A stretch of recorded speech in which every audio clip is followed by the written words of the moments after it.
Então é isso, nós estamos reunidos aqui no domingo, o dia do descanso, o dia do Senhor, para que a gente possa aprender um pouco mais a respeito de Deus a partir da sua palavra. Como eu disse, nesse tema que é tão pertinente para as nossas vidas, não é? Não desista. Nós temos tantas oportunidades para desistir de tantas coisas, o tempo todo. Então nós precisamos ser reanimados pela palavra de Deus com relação a esse tema. Você que está aí participando desses estudos bíblicos, que você é muito bem-vindo aqui, fica sempre o convite para você, morando em Nova Granada ou na região, visitar aqui a nossa igreja também, a Igreja Presbiteriana de Nova Granada. Nós vamos orar para iniciar aqui o nosso estudo nessa manhã.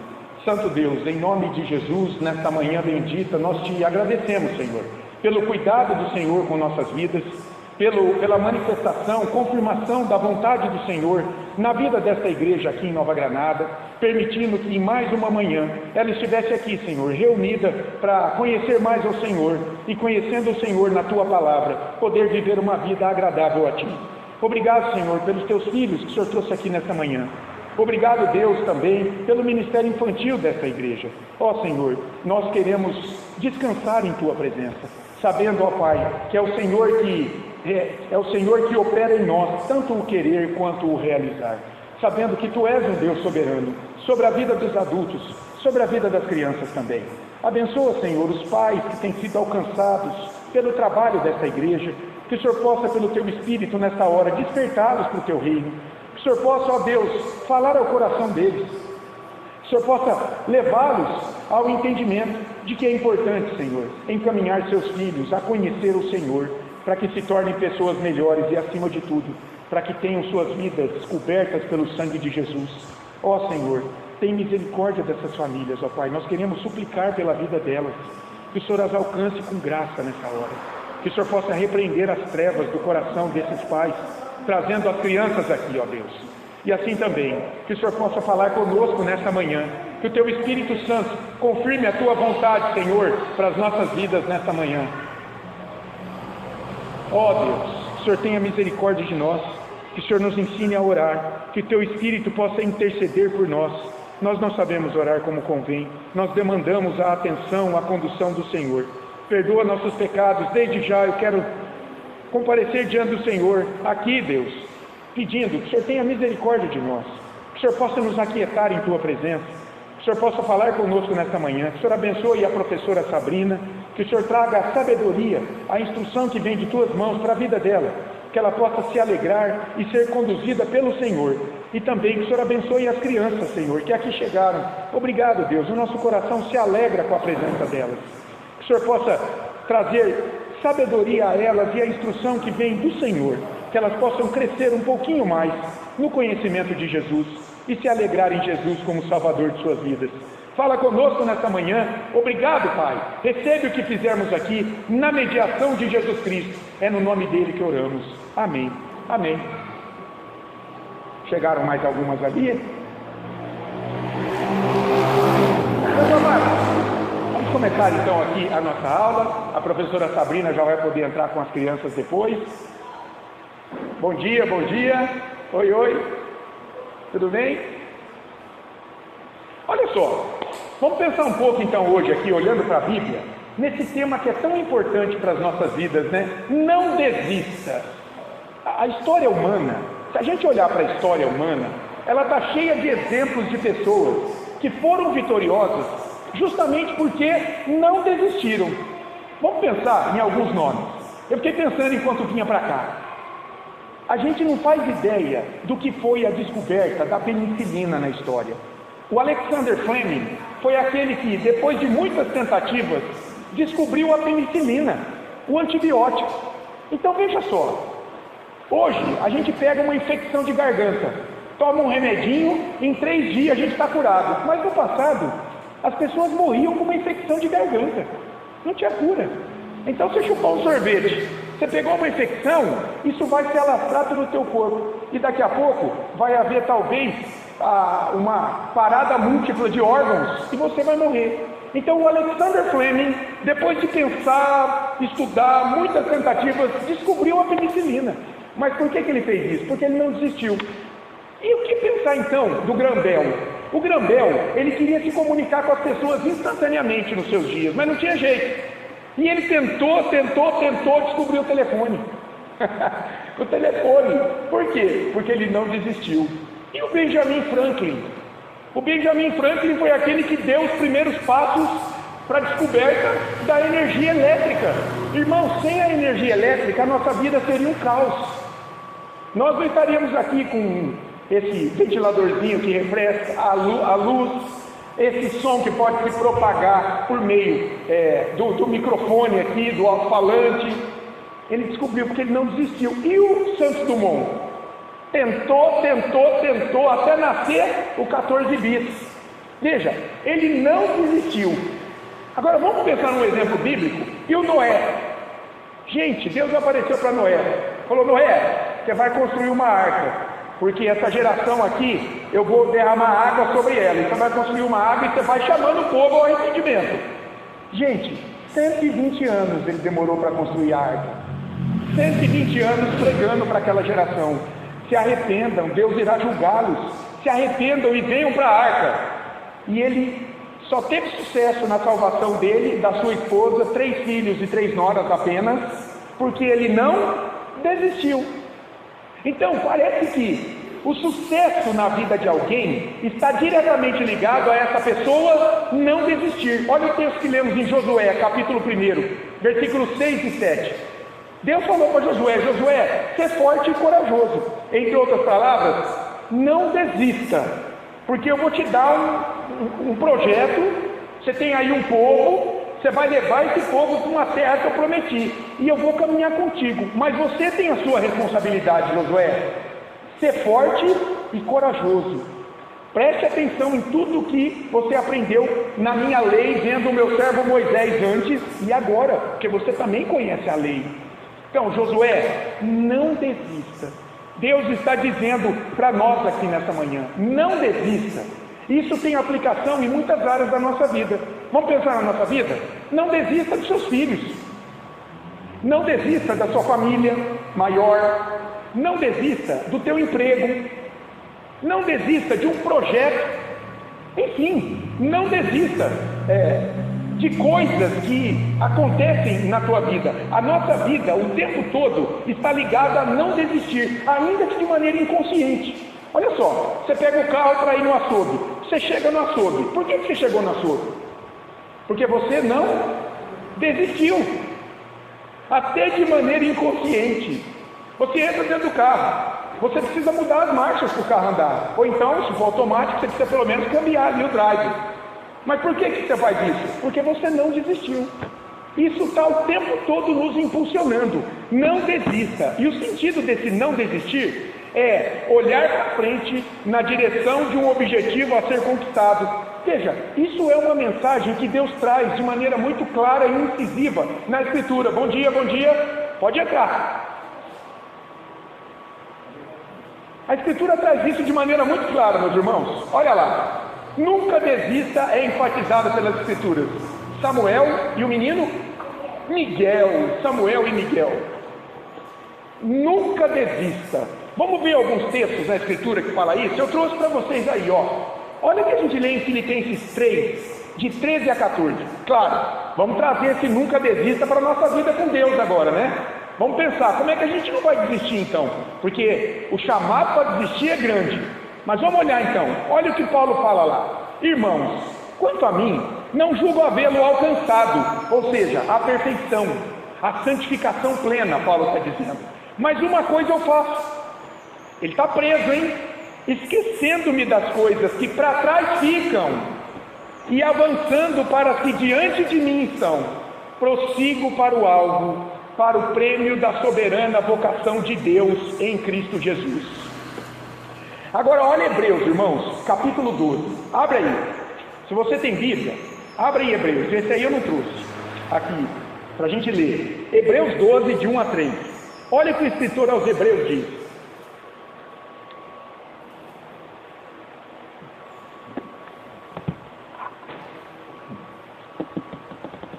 O contexto maior desse texto aqui de Hebreus 12 é que a gente precisa olhar para Cristo, que foi perseverante diante de tantas tribulações.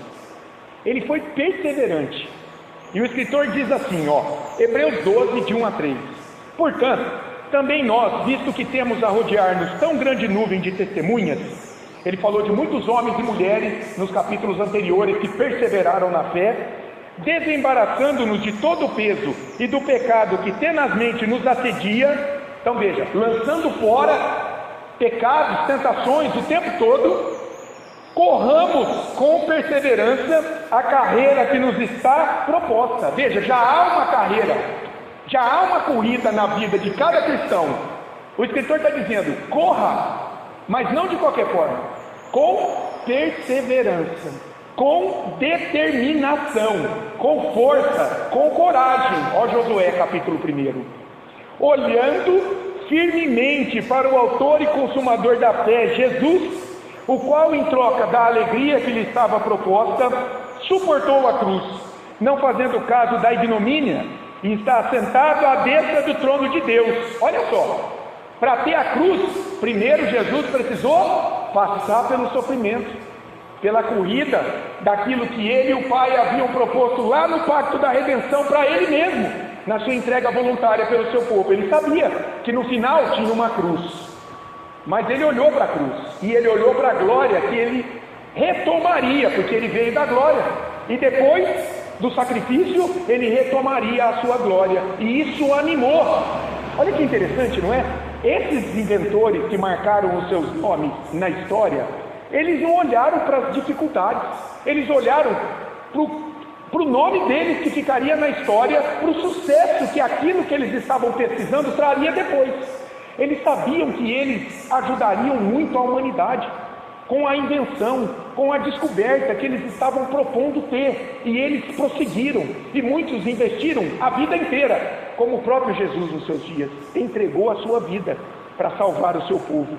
Olha o versículo 3, considerai, pois, atentamente, aquele que suportou tamanha oposição dos pecadores contra si mesmo, para que não vos fatigueis, desmaiando em vossa alma. Jesus enfrentou tentações, perseguições de muitos pecadores. Ele é um tipo, ele é um exemplo daquilo que o seu povo enfrenta hoje. Tentações, lutas, desafios à sua fé, tribulações de toda a sorte. Mas veja, ele olhava para a glória. Moisés estava lá, diz o texto lá em Hebreus capítulo 11, que Moisés abriu mão de ser tratado como filho como ele abriu mão de ser criado no reino de Faraó, com toda aquela benesse que ele teria para sofrer junto do povo de Deus. Por quê? Isso que eu acho interessante, porque ele contemplava o galardão, a recompensa que Deus daria a ele. Ele olhava além do sofrimento.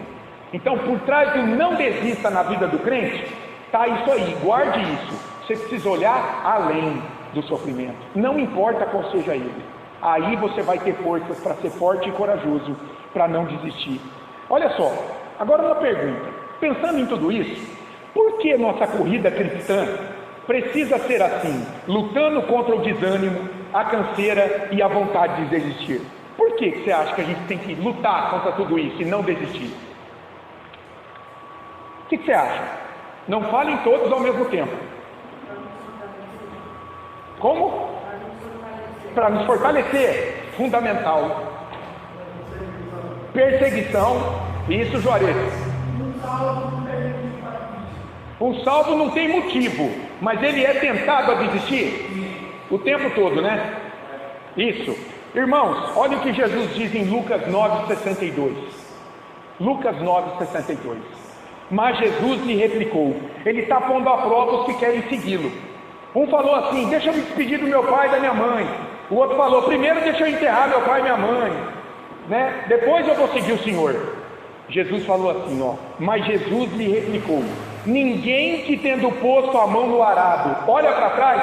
Então imagina, os irmãos que trabalham aí na agricultura, talvez entendam a parte do arado, né? Você está ali com um animal, o arado ali arando a terra, antigamente era assim, não tinha máquina. Você estava lá com o arado, o animal puxando.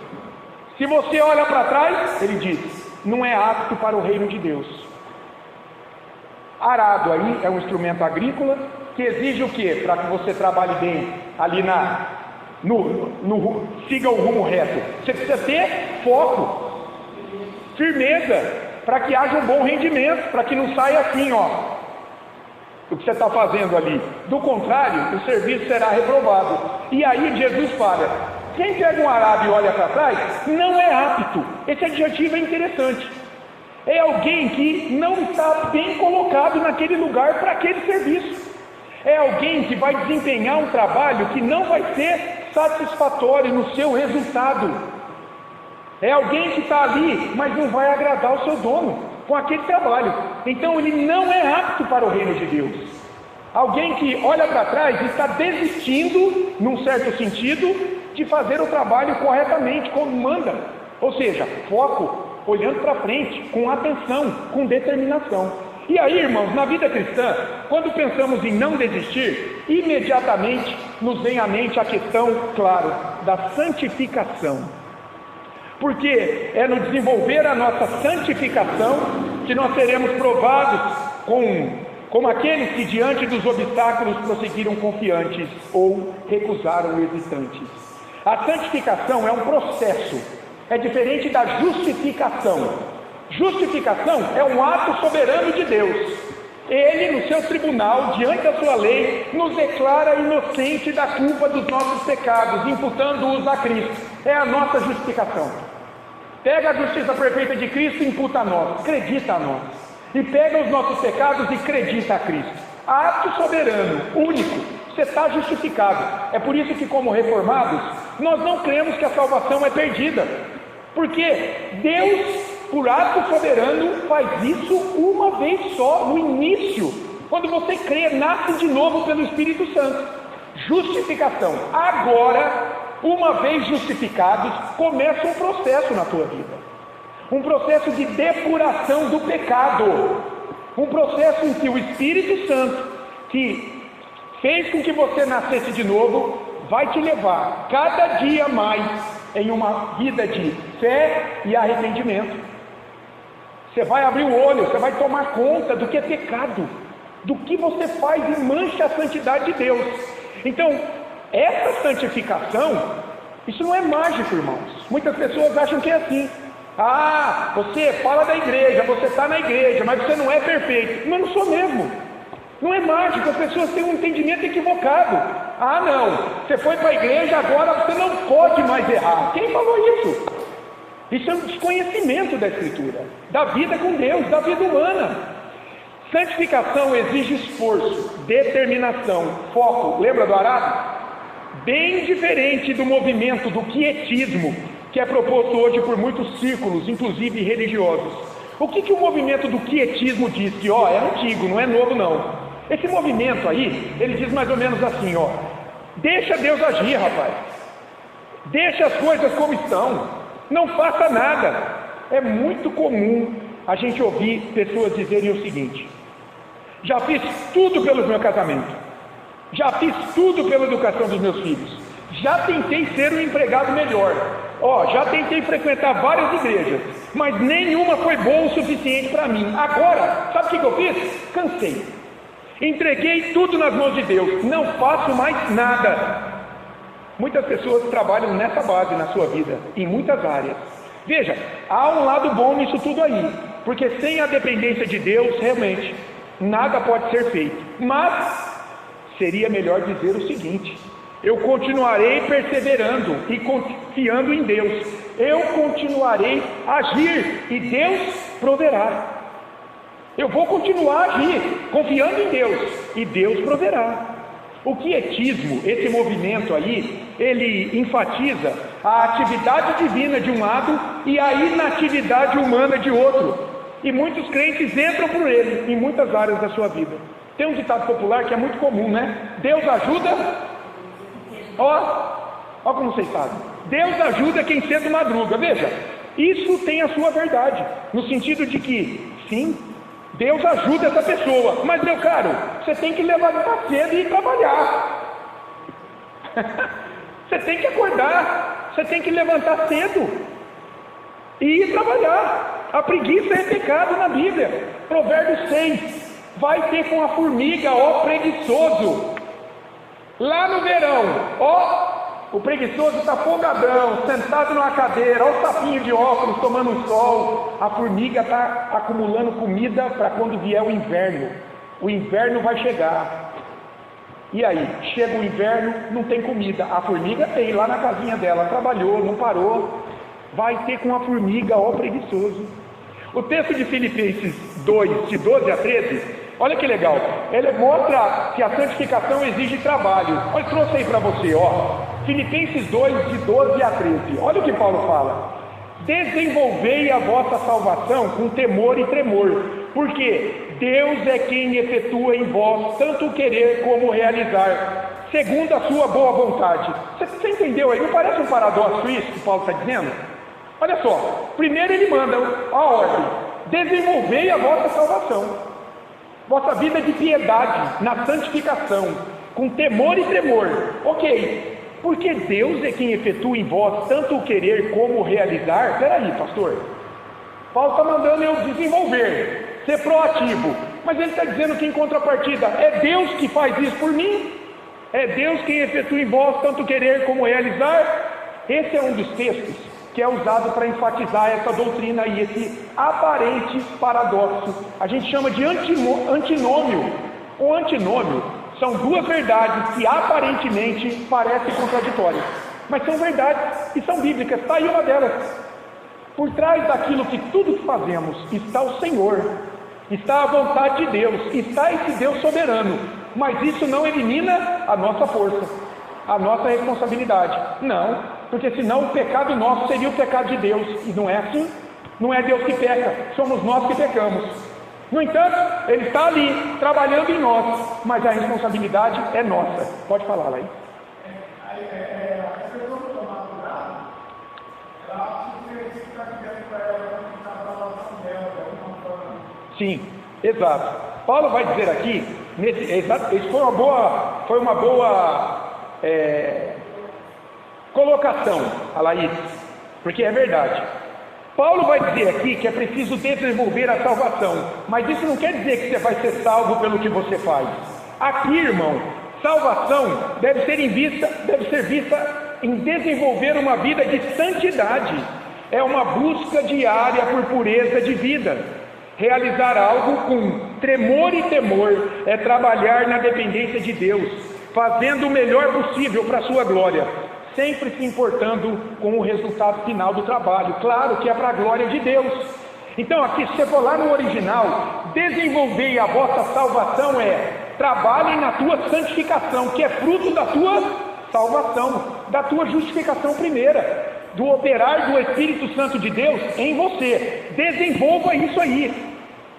Portanto, olha só, Deus e homem estão interagindo o tempo todo na santificação. Como? Bom, Deus dá a largada em nossas vidas, nos regenerando para uma nova vida pelo seu Espírito. É uma obra, que a gente fala, monérgica. Um trabalho só, monérgica, né? Monérgica, ergon, trabalho, mono, é o trabalho de Deus, quer dizer, só a ação divina, porque é Deus que vem até nós com a sua graça. Mas, uma vez justificados, uma vez salvos, nós precisamos agora desenvolver essa salvação. Está vendo? Aí é a aplicação de Filipenses 2, de 12 a 13. Uma vez justificados, uma vez salvos, nós precisamos desenvolver essa salvação. E desenvolver a salvação é sinônimo de santificação. É a obra do Espírito agora nos impulsionando, abrindo os nossos olhos.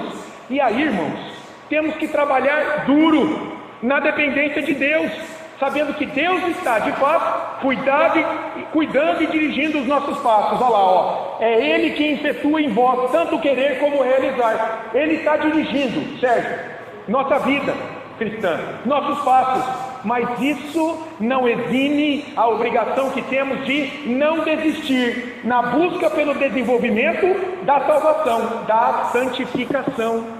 Somos nós, irmãos, que devemos botar a mão no arado, desenvolver a santificação, e claro, olhando sempre para o alvo, Cristo, autor e consumador da fé.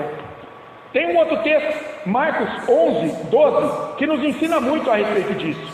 Olha só, esse texto é um texto de muito debate na teologia, mas eu trouxe aqui para vocês.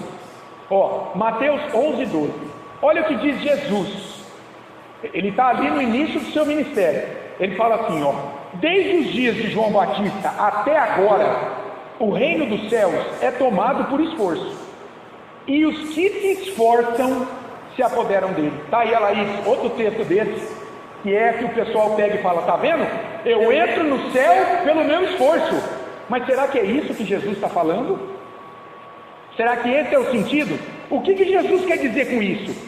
Como é que o reino pode ser tomado por esforço? O que vocês acham, hein? Pode. Bom, tanto esse como o outro, vai entender que a Bíblia dominical é controlada por esses todos, essa manutenção, né? É isso, Laís. Esse é um bom entendimento, né? Muitas pessoas, na verdade, o esforço é evidência da salvação. Sim, Isso. é controlado por salvação. Isso. Cita. Sede santos, como eu sou santo. Deus em Levítico falou muitas vezes para o povo dele, né? Sede santo. Por quê? Porque eu sou santo. Ora, como é que eu vou buscar santidade? Como que eu vou buscar santidade? Não desistindo de buscar santidade. Vamos olhar um pouquinho para esse texto? O verbo tomar aí, tá vendo? É tomado. Esse verbo tomar lá no original é um verbo, biazetai.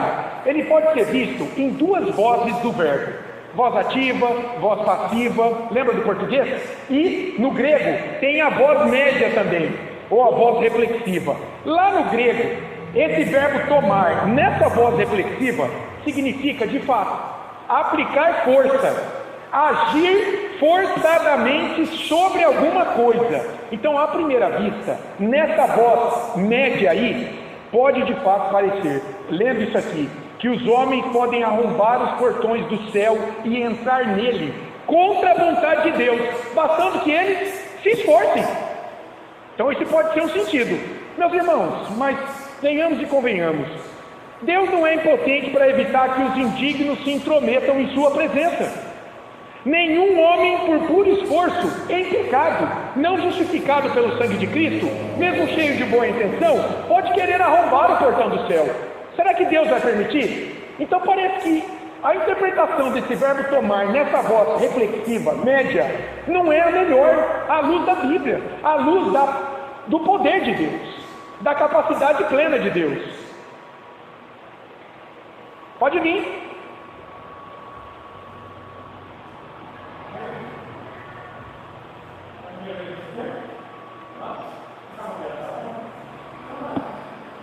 Tudo bem? Bom dia. Olha, eu lembro que o seu nome começa com M, não é Michele, Micaele. Mirelle, tá, acertei o M, né? Mirelle, você é muito bem-vinda, viu, Mirelle? Então, irmãos, parece que o verbo tomar, nesse sentido da voz média, não casa muito com a Bíblia, com quem é Deus.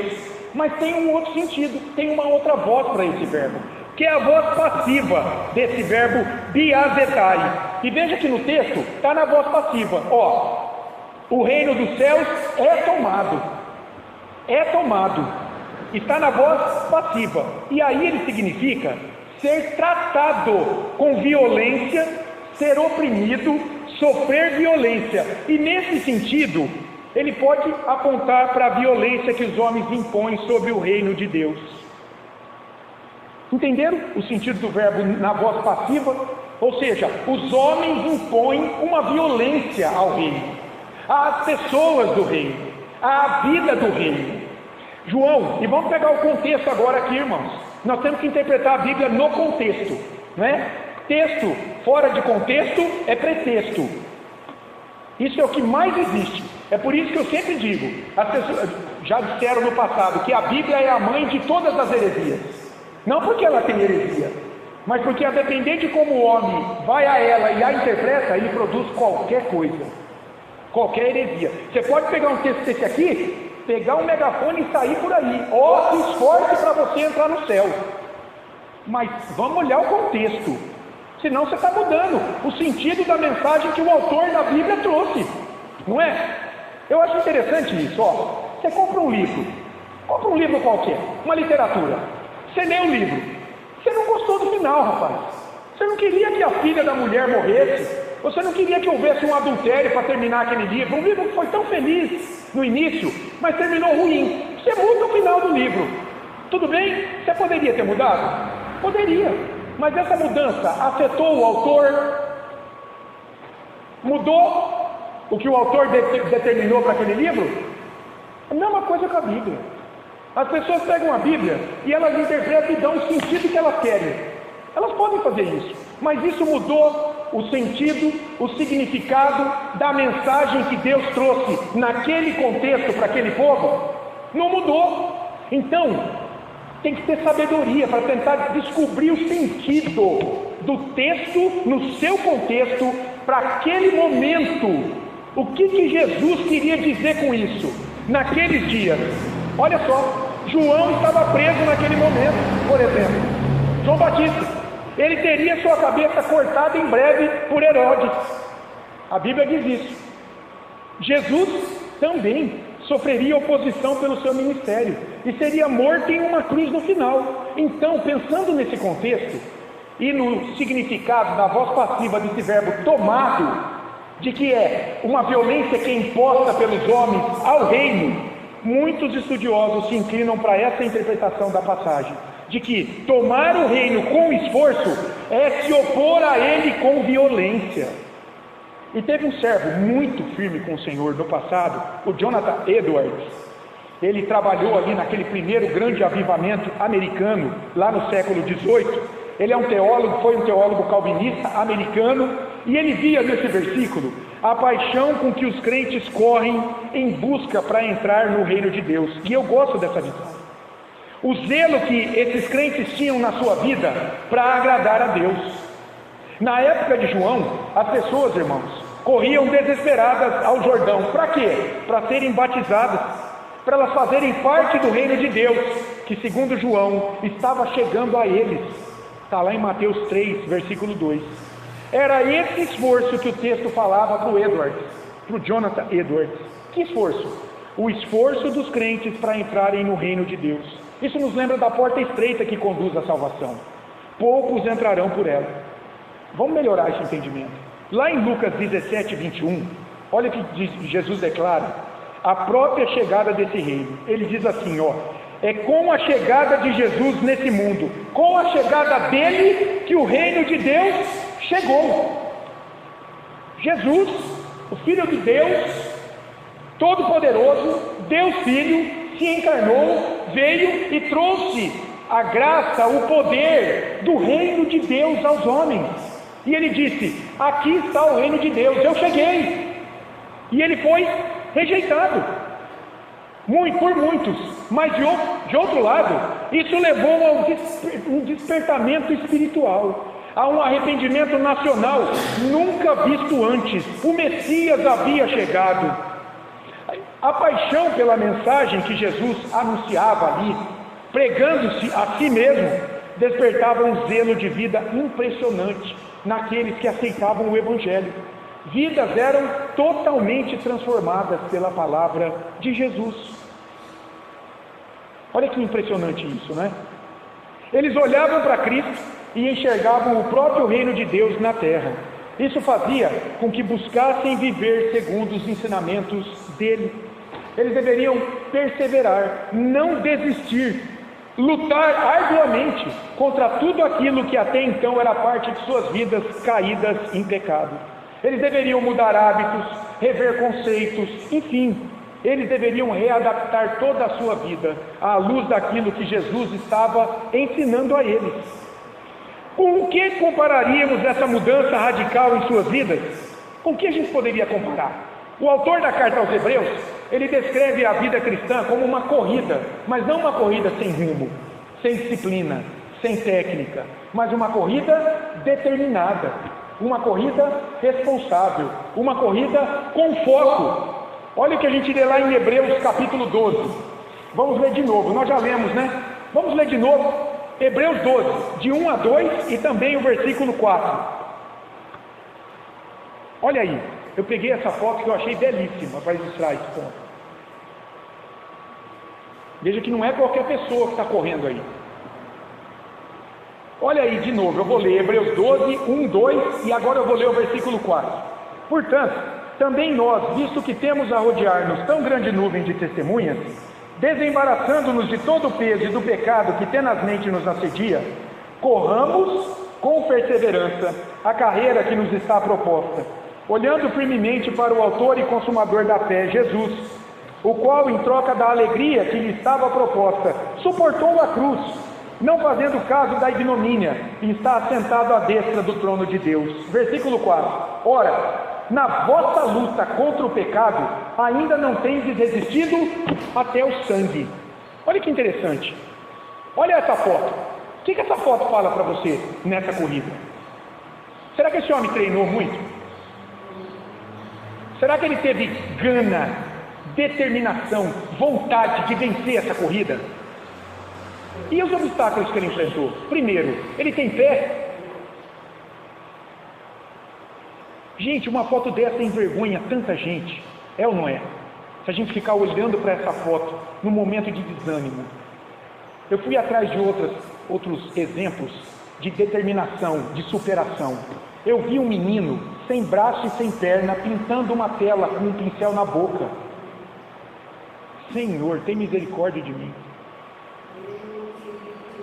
Ele não se vitimizou. O que mais, hein? Ele tinha tudo para desistir. Você já pensou você perdeu os pés daqui a pouco? E aí? Preconceito, teve que superar tabu. Já pensou como muitas pessoas olham para ele? Ele entrando no poupa-tempo, lá em Rio Preto, lotado, desse jeito, toca. Onde que é a fila aqui do IPTU? Quantos olhares ele não vai atrair? Quanta coisa ele não precisa superar? Quantas oportunidades para desistir ele não teve? E Jesus? E nós? Quantas oportunidades? Mas Jesus, olhando para esse texto, ele foi até o sangue. E nós ainda não fomos, é ou não é, se a gente fosse honesto? Jesus foi perseverante em meio às tribulações. O pecado o assediava em todo o momento. A cruz estava lá, ó, sempre diante dele, apontando para o seu sofrimento final. Mas ele jamais desistiu. Ele tinha uma missão, como esse homem aí, ó. Eu vou vencer essa corrida. Olha a expressão de alegria no rosto desse homem. Não sei se vocês conseguem ver. Ele está sorrindo ali, ó. Olha a técnica. Perfeita. Está sorrindo. Ele tinha uma missão, um objetivo. E ele perseguiu resistindo a tudo. Jesus. Até o sangue. Esse aqui também pagou o preço. Jesus, o nosso Senhor. E ele assim agiu para nos fortalecer em momentos de dificuldade e desânimo. Irmãos, para que a gente não desista de lutar contra o mundo, contra o nosso coração caído, contra o diabo e as suas tentações o tempo todo. Para isso aí, nós temos que olhar para o alvo, para a glória que nos espera. Nós temos que olhar para Cristo, não para as dificuldades da nossa volta. Como esse homem aí, ó. Se ele tivesse dado ouvido a muita gente que chegou a ele, não tinha nem posto essa prótese. Estava sentado numa cadeira de roda, parado, em depressão, pensando todo dia em se matar, talvez. Como muitas pessoas desistiram da vida. Eu fico impressionado com aquele cego lá, né, Bartimeu. Ele está lá à beira do caminho e está gritando para Jesus. E as pessoas mandam ele calar a boca o tempo todo.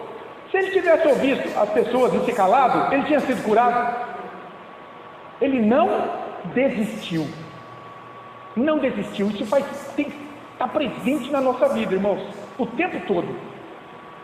Muitas pessoas, vamos pensar aqui na nossa igrejinha, muitas pessoas que vieram para cá, talvez foram embora pensando isso. Ah, não, isso aqui não vai virar nada. Elas desistiram. A igreja está aqui, firme, forte, avançando. O reino de Deus está avançando aqui em Nova Granada. E elas sentaram na arquibancada e daqui a pouco elas vão, ó, aplaudir. Elas vão aplaudir. Porque é assim, nessa vida é assim. Você está no meio do campo jogando, trabalhando com a tua equipe para você vencer a partida, ou você está sentado na arquibancada aplaudindo aqueles que estão lá, segurando o bastão, chutando a bola, se machucando, pagando o preço.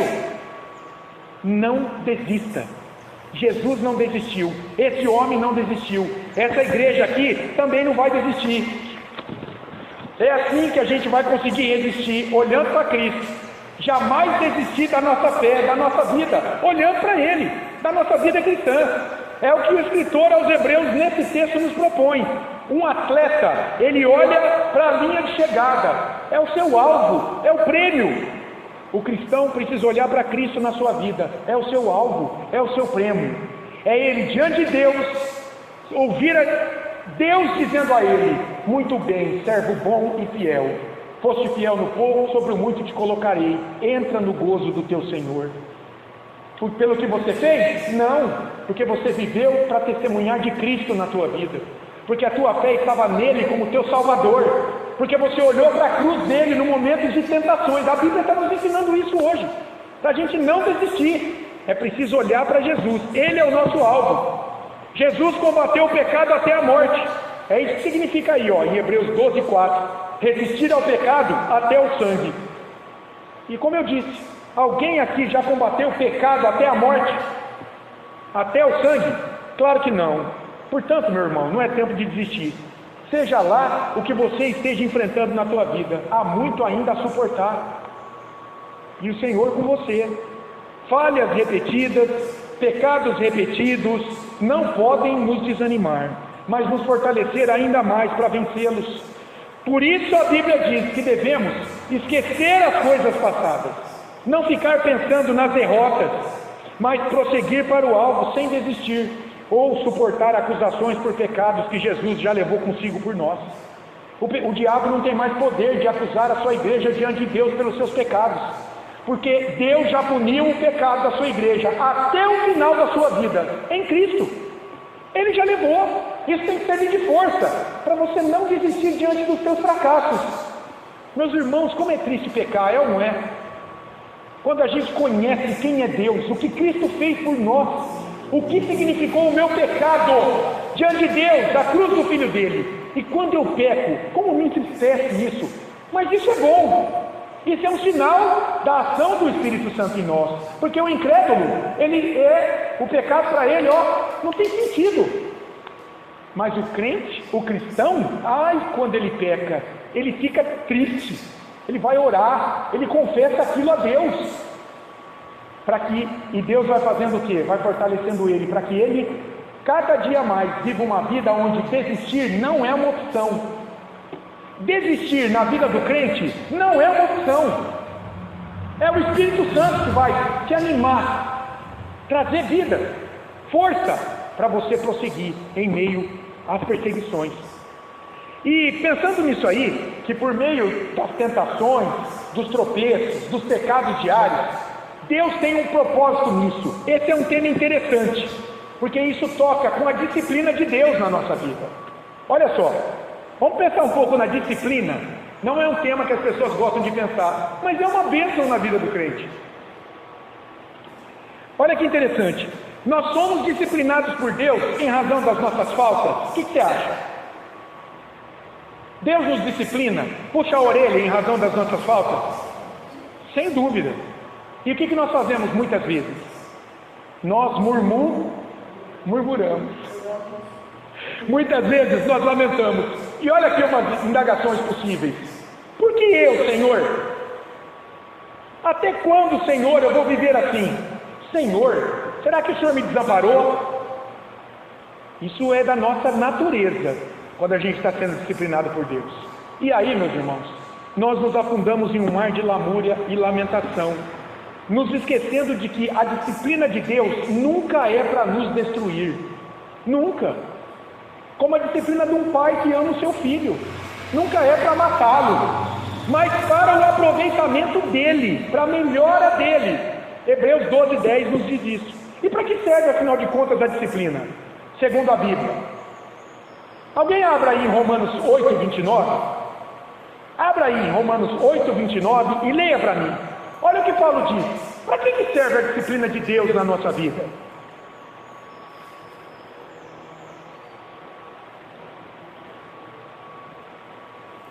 Quem achou, leia alto. Porque outro grande conheceu, também outro predestinou para serem conforme a imagem do seu filho, a fim que ele seja como para que Deus tenha a primazia na vida de pecadores que agora nasceram de novo pela fé no Filho, o que Deus precisa fazer com esses pecadores agora? Para que Cristo brilhe neles. Ele precisa formar a imagem de quem neles? A imagem do Filho. Como é que Deus vai fazer isso? Tem que ter sabedoria, irmãos, nessa vida, para caminhar com Cristo na igreja. Olha o que Pedro fala em 1 Pedro, capítulo 1, de 6 a 7. Pedro escreve essa carta para uma igreja que está sofrendo perseguição pela sua fé, que está sendo levada a desistir o tempo todo. E olha o que ele diz: nisso exultai, embora no presente, por breve tempo, se necessário, sejais contristados por várias provações, para que, uma vez confirmado o valor da vossa fé, muito mais preciosa do que o ouro perecível, mesmo apurado por fogo, redunde em louvor, glória e honra na revelação de Jesus Cristo. Olha que interessante, está vendo essa imagem aí? É um maçarico num cadinho derretendo ouro. Eu trabalhei em fábrica de joias, e quando você punha o maçarico, o gás ali de corte, dentro do cadinho, sei lá quantos mil graus, começava a derreter o ouro e saía uma borra preta em cima daquele líquido. Aquela borra preta era sujeira, era impureza que o fogo naquele metal precioso estava tirando. Pois bem, o apóstolo Pedro usa essa imagem. Você vê que isso aí é antigo demais, né? Eu não sei como é que eles faziam isso lá milhares de anos atrás, mas o ouro já era depurado pelo fogo. O fogo, meu irmão, é a disciplina de Deus. São as provas da nossa vida que Deus permite para depurar o pecado em nós, para nos tornar mais puros, mais conforme a imagem de Cristo. Então, vida cristã é vida de disciplina, porque o nosso pecado chama a disciplina de Deus. Nós não damos conta de ser perfeitos segundo a lei de Deus, e quando Deus puxa a orelha, é porque nós escorregamos no pecado. Não é assim com o pai que ama o seu filho? Ou ele bate no filho sem motivo nenhum? Ele aplica a disciplina sem motivo nenhum? Não, é porque você errou e eu quero o teu bem, eu quero que você seja melhor. Então, Deus faz isso, não para nos destruir, mas para que a gente seja participante da santidade dele, da santidade do seu filho, em uma vida mais obediente, mais agradável a ele. Meus irmãos, Deus nos predestinou para sermos conforme a imagem de Cristo. Como é que Deus fará isso com criaturas rebeldes que o resistem a todo momento? Como é que Deus vai ganhar nossa obediência a Ele? Como um pai que conquista o respeito do seu filho fujão, disciplinando-o em amor, puxando a orelha. Quando pecamos, nos afastamos da santidade de Deus, porque a ofendemos com os nossos pecados. Nós entristecemos o seu Espírito Santo que habita em nós, e daí? E daí somos disciplinados por Deus e sofremos. Então olha só, o que é a sabedoria bíblica de um cristão diante de lutas pela sua fé? É que, segundo a Bíblia, o pecado nos leva ao sofrimento, porque o pecado afronta a santidade de Deus, e Deus quer que sejamos cada dia mais santos. Como é que é o texto lá de Levítico? Sede santos, porque eu sou santo. Como é que Deus vai fazer isso? Com pessoas imperfeitas como eu e você? É nos disciplinando em amor, nunca para nos destruir, mas para formar a imagem do Filho dele em nós. Hebreus 12:10. Deus, porém, nos disciplina para aproveitamento, a fim de sermos participantes de sua santidade. Meus amados, a disciplina de Deus é uma bênção para a vida cristã, por várias razões. Você quer ver? Abra em Hebreus 12 de novo. Vamos fazer um exercício aqui. Vamos percorrer alguns versículos. A disciplina é uma bênção por várias razões. Olha só. Acompanhe comigo alguns versículos que eu vou ler. Por que a disciplina de Deus, esse puxar de orelha santo do Senhor, às vezes contrariando o nosso desejo, os nossos sentimentos, às vezes até dentro da igreja, por que isso é uma bênção? Por várias razões. Primeiro, porque ela limita a nossa ação pecaminosa, nos tirando da morte e nos dando vida. Olha o versículo 9 de Hebreus 12. Versículo 9.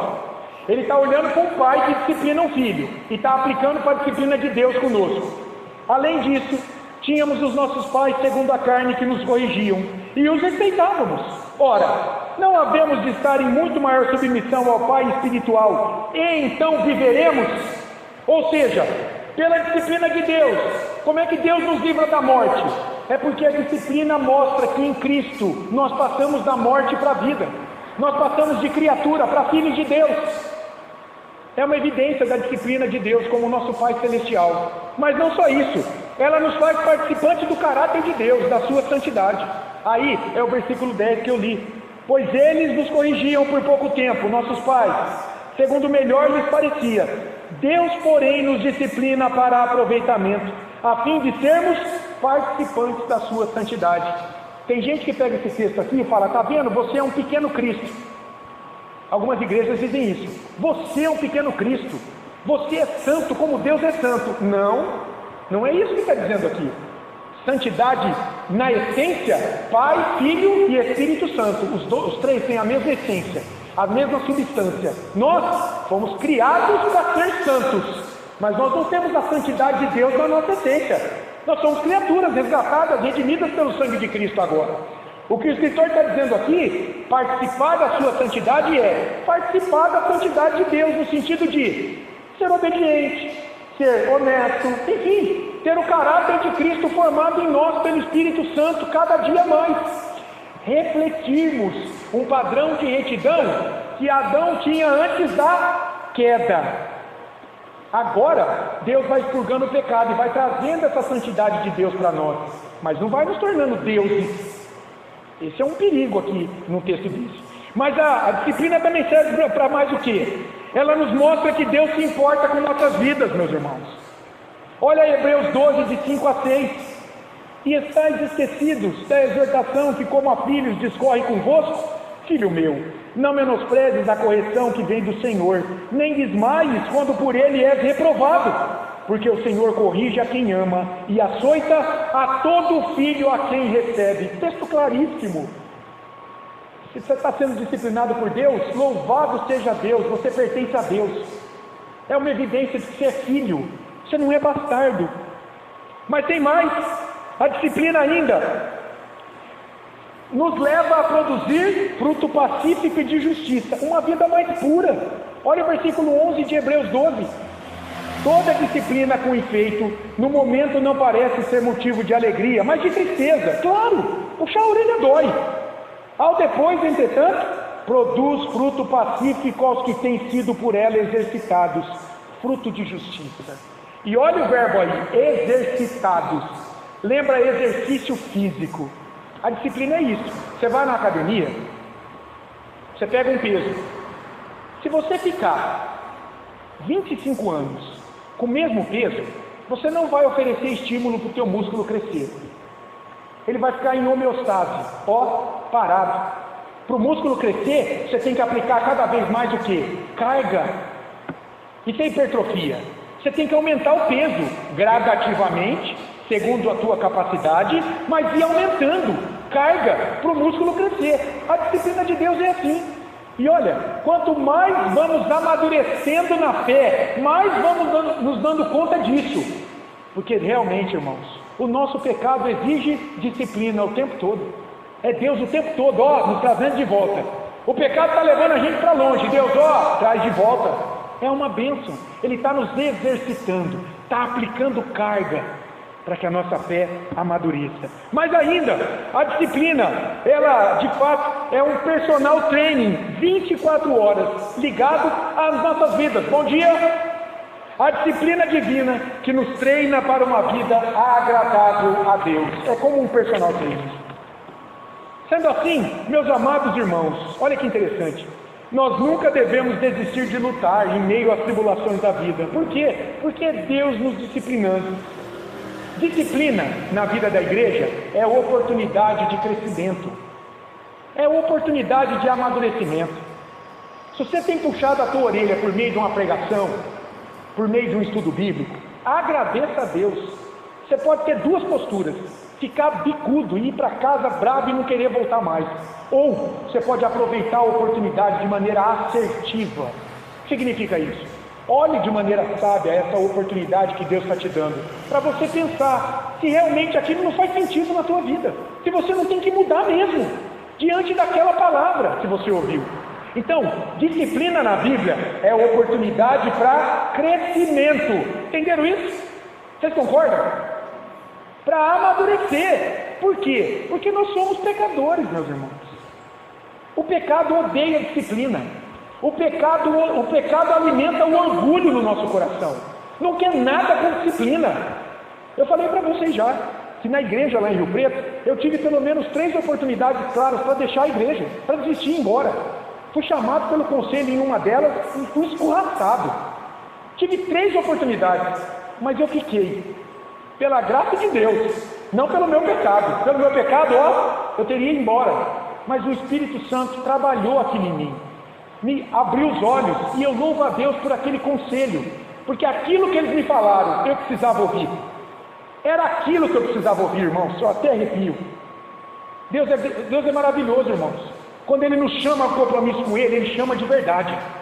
Não tem esse negócio de vou desistir, não quero mais, cansei. Isso não é uma opção para quem foi resgatado mesmo. Para quem foi resgatado em Cristo, isso não é uma opção. O Espírito Santo, Ele vai manter você. A gente vai ver na aplicação aqui. Ele vai manter você firme até o final. E olha, eu gosto desse texto de Provérbios 4,18. Isso aqui é disciplina, é a vida cristã no dia a dia. Mas a vereda dos justos aqui é uma metáfora para a nossa vida. A vereda dos justos, os nossos caminhos, é como a luz da aurora. Como é que o dia amanhece? Está escuro, do escuro, como é que amanhece? Gradativamente. Gente, a Bíblia é linda, né, nas suas figuras. Olha aí, ela pega o amanhecer de um dia para a nossa maturidade espiritual. Ela diz assim, a vereda do justo é como a luz da aurora, que vai brilhando mais e mais até ser dia perfeito. Essa é a vida do crente aqui, não desistindo, lutando, caindo, se levantando, mas não desistindo, na certeza de que em algum momento, ele estará na presença de Cristo, plenamente glorificado. O dia raiou, o sol veio com toda a sua força. Aqui não dá ainda, porque o pecado é presente em nós, mas lá, aí sim. Deus quer formar em nós o caráter de Cristo, a santidade do Redentor. Esse é o nosso prêmio, ter a imagem de Jesus formada em nós, o que nos conduzirá ao seu reino de glória. E se Jesus é a imagem visível do Deus invisível, está lá em Colossenses 1,15, quando Deus está fazendo essa imagem de Jesus em nós, Ele está restaurando a sua própria imagem em nós, que a queda arranhou. Nós vimos, no curso de antropologia aqui, que a queda não tirou a imagem de Deus em nós, mas prejudicou demais. É como se a gente se olhasse hoje num espelho distorcido, a orelha está de um lado, a boca caiu, não é? A cabeça está torta. Essa é a imagem espiritual do pecador diante de Deus, depois da queda. O que Jesus vem fazer? Ele vem restaurar, para que fique tudo no lugar, essa imagem. Então, é Deus, por meio do seu Espírito, formando a imagem de Cristo em nós, para que a gente, dentro do tema da nossa aula, não desista. Pensando nesse prêmio, nessa soberana vocação, o céu que nos aguarda, Cristo sendo formado em nós, quem não se levantará depois de tropeçar, para continuar a correr e cruzar a linha de chegada nessa vida? Quem? E é bem propício finalizar essa aula com esse texto aqui, de Hebreus 12, de 28 a 29. Olha o que a gente lê em Hebreus 12, 28 a 29. Por isso, recebendo nós um reino inabalável, retenhamos a graça, pela qual sirvamos a Deus de modo agradável, com reverência e santo temor, porque o nosso Deus é fogo consumidor. E daí a gente já pode concluir, meus irmãos. Alguém quer falar alguma coisa? Deu para entender? Pode, Juarez.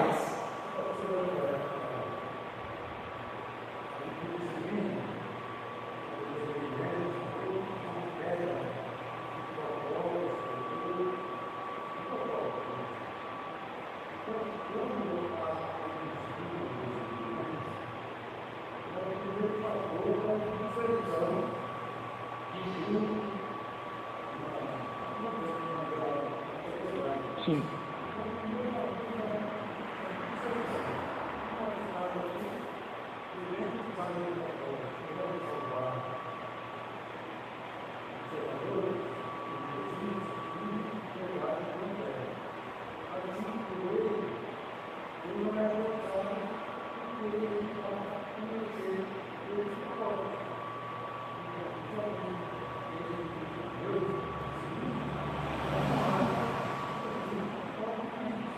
Exato, exato. Dentro do propósito de Deus cabe a disciplina. É necessária. Por quê? Porque nós somos pecadores. E a nossa tendência, né, Juarez, é a gente se dispersar. É isso mesmo. E aí você contamina outras pessoas também. Mas o propósito de Deus em Cristo é conter o nosso pecado. Não é? Um dos propósitos, uma das funções da lei de Deus é conter o pecado. Veja, vamos pensar no artigo 121 do Código Penal, matar alguém. Eu sempre trago esse artigo que é um tipo mais fácil para a gente pensar. É simples, né, a descrição. Está lá no Código Penal brasileiro, artigo 121, matar alguém. Confere, Luiz, é isso, não é? Temos um advogado aqui dessa manhã. Matar alguém. Pois bem, está lá a lei. Pode ser que alguém esteja pensando em matar alguém. Talvez ele vai ler aquilo lá e vai ver pena simples de 6 a 20 anos. Qualificado chega a 30. Mas pena simples, 6 a 20 anos. Pode ser que essa pessoa seja dissuadida dessa ideia, porque ela viu a lei. Um dos propósitos da lei de Deus também é esse. Olha a lei. Está escrito aqui, se você fizer isso, morte.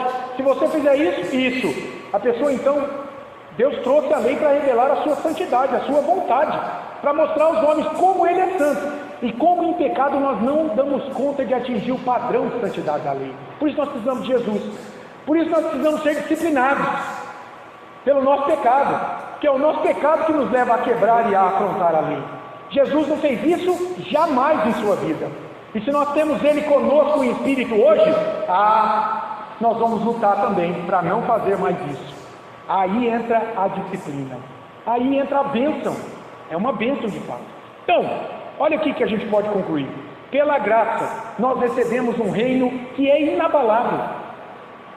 Fomos libertos do fogo que consumirá os pecadores que não experimentaram de forma consciente, sabendo que vem de Deus e para o bem deles, nenhum sofrimento nessa vida em razão da disciplina por seus pecados. Eles não foram disciplinados por seus pecados, eles não sabem, eles sofrem, eles blasfemam contra Deus, eles não entendem o propósito do sofrimento, eles não sabem por que Cristo sofreu.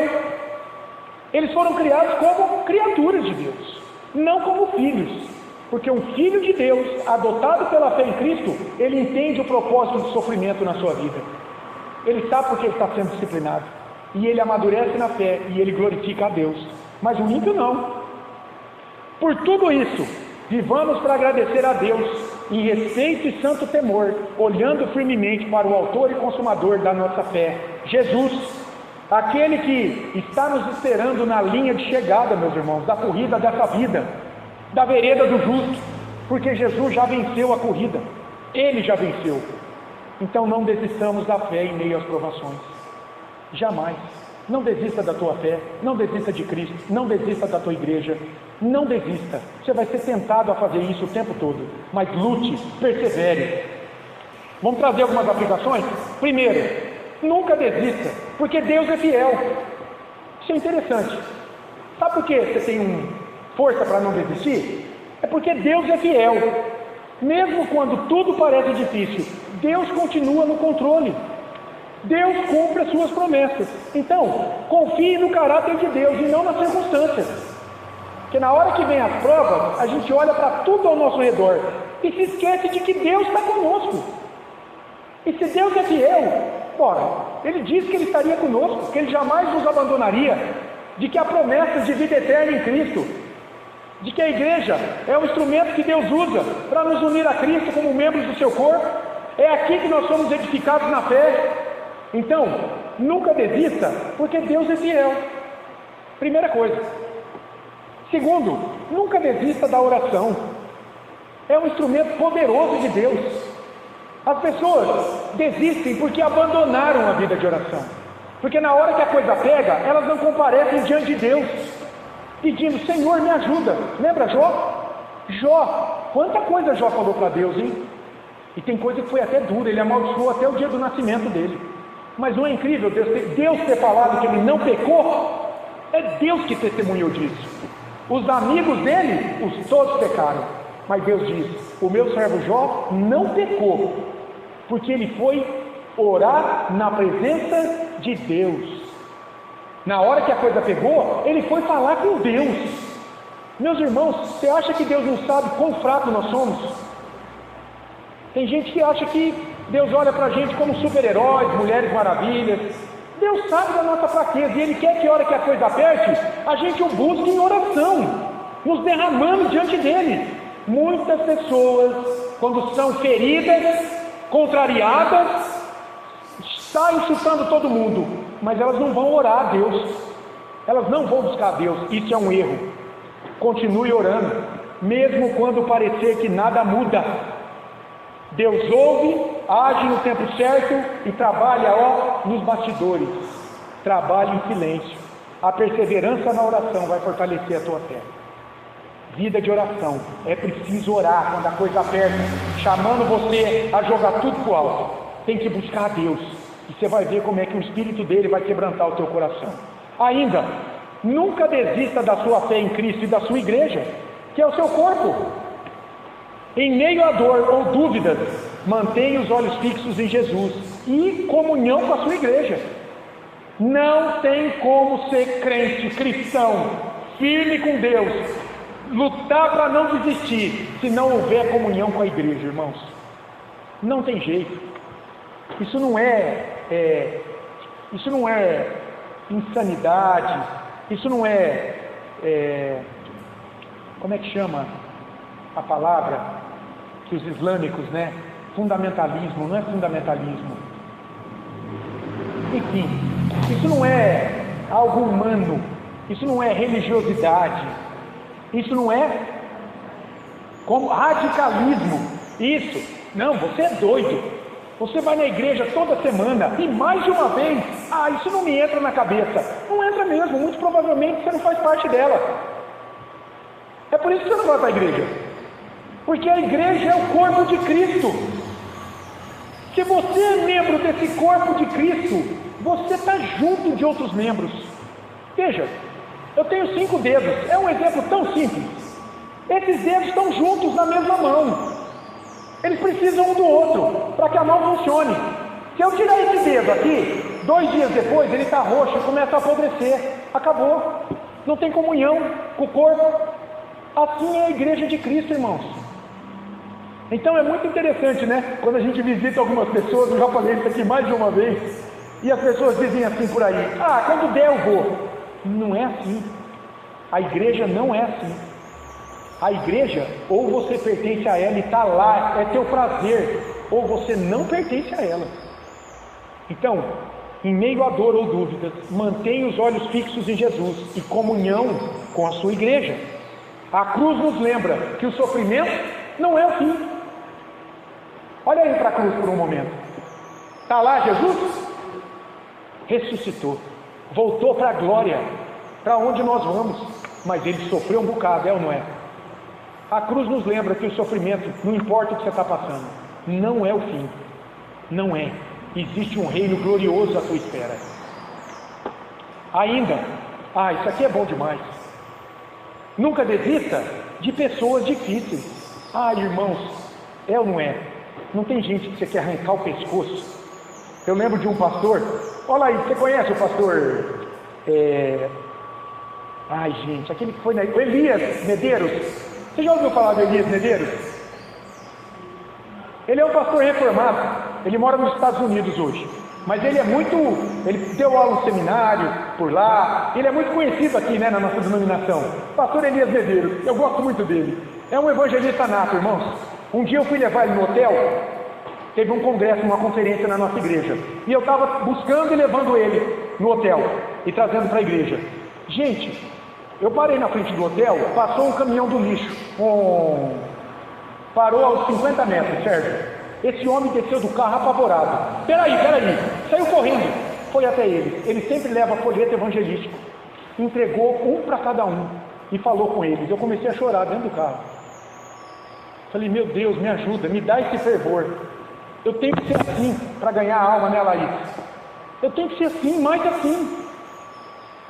Então, por que eu chamei o Elias Medeiros? Porque o primeiro dia da conferência, sabe o que ele disse? Eu nunca vou esquecer. Ele falou assim: Deus nos manda amar os irmãos, e a gente ama, porque, irmão, se Deus não mandasse, tem aluno meu que eu queria torcer o pescoço muitas vezes. É isso, irmãos. Nós temos pessoas difíceis, mas Deus nos manda amar. Essas pessoas são usadas por Deus na nossa vida. Elas têm o poder de nos ensinar algumas coisas. São grandes virtudes. Por exemplo, paciência, tolerância, perseverança. Sabe a Joanete? Oh, Senhor! Como é duro aquilo lá para quem tem, não é? Mas isso aí nos ensina muitas coisas. Então, nunca desista de pessoas difíceis, porque Deus não desistiu de nós. Você acha que isso é fácil? Será que eu acho que eu sou fácil? Deus não desistiu de nós. Continue amando, perdoando e orando por pessoas difíceis de conviver, mesmo dentro da igreja. São pecadores. Eu sou pecador ainda. Vocês são pecadores. Muitas vezes a gente vai se espinhar, não tem jeito, é assim mesmo. Mas os que são salvos vão perseverar e vão crescer ao lado desses irmãos difíceis. Eles vão crescer. A graça nos ensina a persistir no amor. Isso é a graça. Ela nos ensina. E por fim, nunca desista de fazer o bem. Ainda que os resultados demorem, Deus vê e recompensará no tempo certo. Cada semente plantada com fé em Cristo terá sua colheita. Quem sai andando pelo caminho, chorando e semeando, voltará alegre, trazendo os seus feixes. É o que nós vemos lá no Salmo. Amém, meus irmãos? Uma família de pai e mãe, 10 irmãos. Ele troca o seu manhã e fica bravo, mas não é assim desse, todo mundo gasta junto. Isso, é a família da fé lá aí. A família é assim, se protege, se ama. Pronto. Isso. Pronto. E eu quero terminar essa aula aqui com uma música da Estela. Essa mulher passou por muitas coisas, inclusive perdeu um filho. E ela compôs uma música que ensina muito, tem muito a ver com isso. A música chama Creio em Ti, talvez vocês conheçam. Ouçam o que diz essa música. Não desista. Dá para ouvir a letra?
Amém?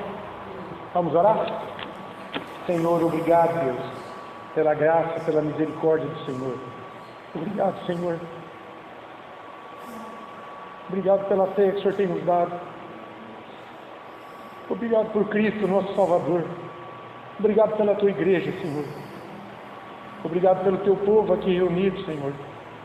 Obrigado pela tua misericórdia, Senhor, que se renovou sobre nós mais uma vez nesta manhã.